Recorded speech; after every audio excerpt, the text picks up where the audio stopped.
Number 10. Real-life zombie dogs. In the 1940s, Russian scientists managed to actually keep the severed heads of dogs alive for several hours by what they claim was an artificial blood circulation system. They even released a video showing the results, and you can see the dogs actually responding to stimuli such as taste, sound, or touch. The Russians weren't the last people to create zombie dogs, though. In 2005, American scientists did something quite similar. First, they killed dogs by literally flushing all the blood from their body. Then, they replaced the blood with a saline solution containing infused oxygen and sugar. After 3 hours, scientists gave the dogs an actual blood transfusion and a shock of electricity. The dogs were resurrected. Some of the dogs had severe medical issues, but many of them were about the same as they were when they were alive previously. The scientists hoped their research could one day be used to revive people whom lost blood too quickly in some sort of injury before help could arrive. Perhaps we could resurrect people who have been dead for several hours in the future. But would they be a zombie then? Number 9. Android insects controlled by the government. Scientists at the University of California have actually discovered a way to create android beetles. Yep, real beetles with wings that they can now control with their computers. They place a small microchip within the beetle which allows them to make the beetle do whatever they want, as well as get sensory feedback from its visual system and other senses that beetles have. The Department of Defense is hoping to use this sort of technology asset to assist with search and rescue missions and for overall government surveillance. An android insect army controlled by the government. How does that sound? Number 8. The weight of the soul. In 1901, back when medical research was a bit less ethical, Dr. Duncan Macdougall wanted to prove that the human soul actually had mass and was subsequently measurable. In an extremely controversial experiment, Dr. Macdougall placed 6 patients who were in the process of dying on a specially made scale. As soon as the patient died, Dr. Macdougall found that each patient seemed to lose on average about 21 grams permanently, and that this cannot be accounted for by the loss of any sort of liquids or gases from the body. Dr. Macdougall tried the same experiment on 15 dogs following their death. No change in weight was recorded. He admitted that more research needed to be done, but changed his attention to trying to photograph the soul actually leaving the human body. Unfortunately, though, he passed away in 1920 without any further breakthroughs. Today, this experiment could never be performed and thus corroborated due to intense ethical issues. So we're all just left wondering, does the soul really weigh 21 grams? Number 7. Mixing spider and sheep genes. Scientists were actually able to insert the genes of spiders into goats so that the goat's milk would then contain the protein responsible for making spider silk. Scientists were then able to harvest the goat's milk for spider silk, which they hope to use to enhance products such as artificial limbs and bulletproof vests. Number 6. The US, Britain, and other countries test biological warfare out on their own citizens on a large scale. There's quite a bit of documented evidence of countries guinea pigging their own citizens without them knowing. For example, in 1950, the US Navy sprayed large amounts of a bacteria known as Serratia marcescens over the people of San Francisco. At the time, they thought the bacteria was harmless, but several people experienced an illness with flu-like symptoms, and at least one man died. In Britain, between 1955 and 1963, in the, quote, the fluorescent particle trials, planes dropped massive amounts of zinc cadmium sulfide on its residents. They want to know what would happen if their country was attacked by biological warfare. Afterwards, exhaustive research was done so that they could be absolutely sure that the chemical they dropped was safe after they had dropped it.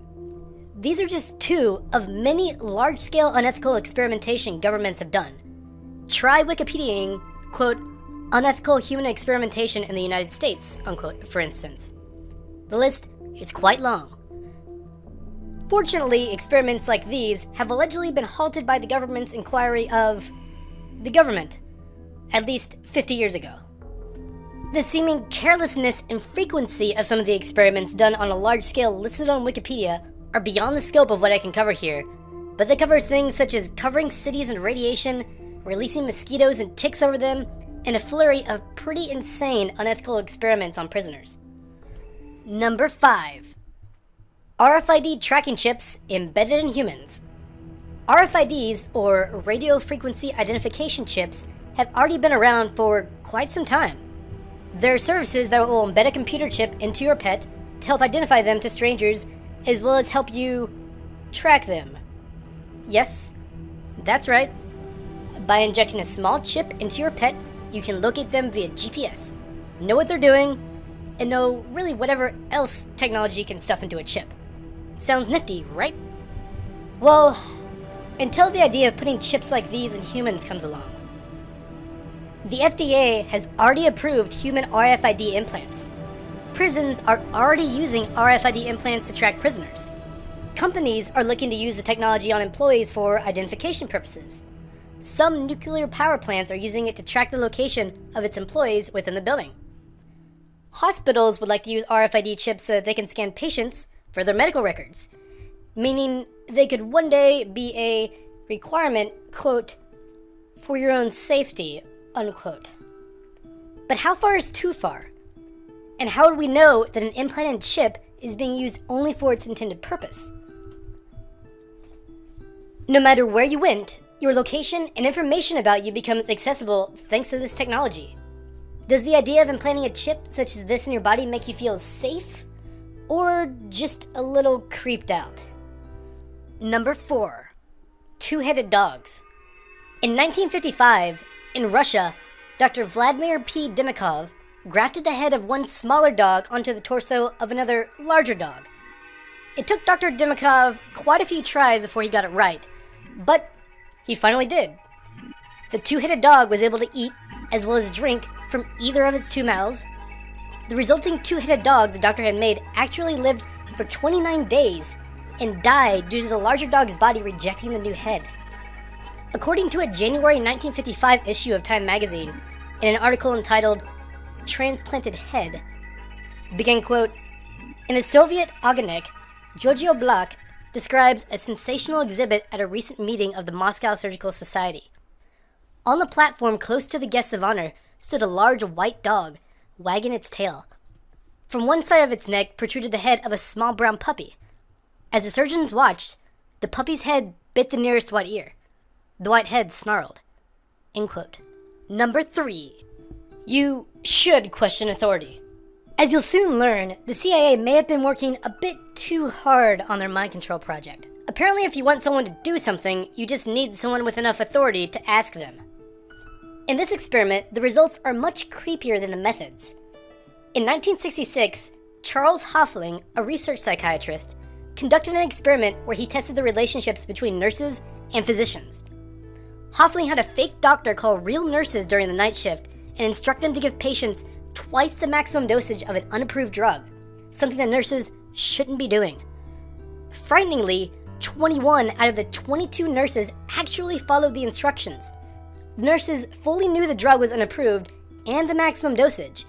It was also against hospital policy to follow any doctor's orders, especially those from ones they didn't know, over the phone. Luckily, the drug the nurses thought they were administering to patients was just saline solution, labeled as the unapproved drug in the experiment.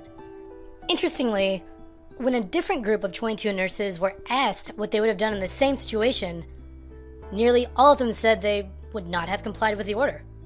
But just how much power does an authority figure have, even when it could just be someone's job at stake? Enough to cause a nurse to knowingly potentially kill a patient?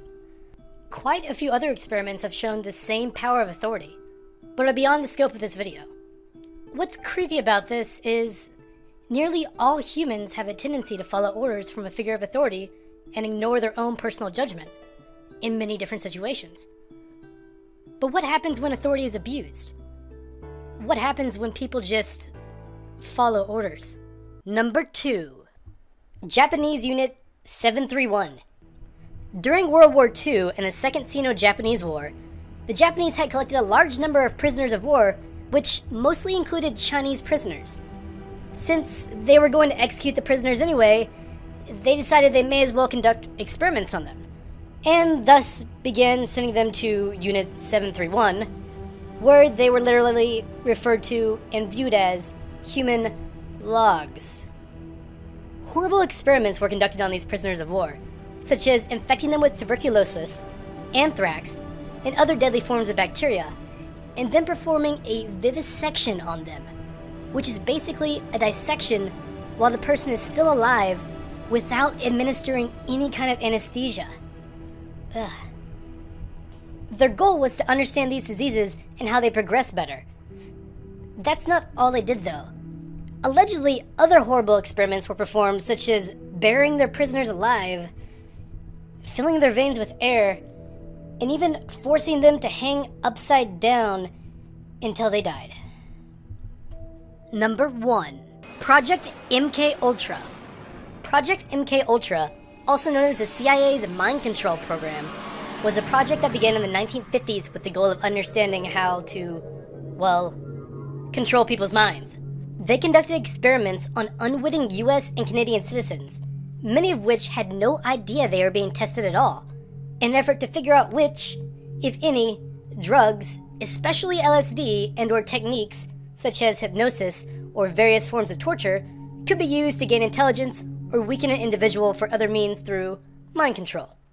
A large part of the project was the CIA using front organizations and things like prostitutes to administer LSD to people, even normal American citizens, without them knowing, and just seeing what happened. Its scope of projects was limited quite a bit in 1964 and completely stopped in 1973. The CIA tried to destroy a large amount of its evidence, but a large part of it became available due to the Freedom of Information Act and special Senate hearings to investigate the CIA's activities, when the government decided to begin investigating itself. Even though the project has long been halted, it's still a bit disturbing that a huge part of the US government willingly carried out a mass mind control experiment on its citizens.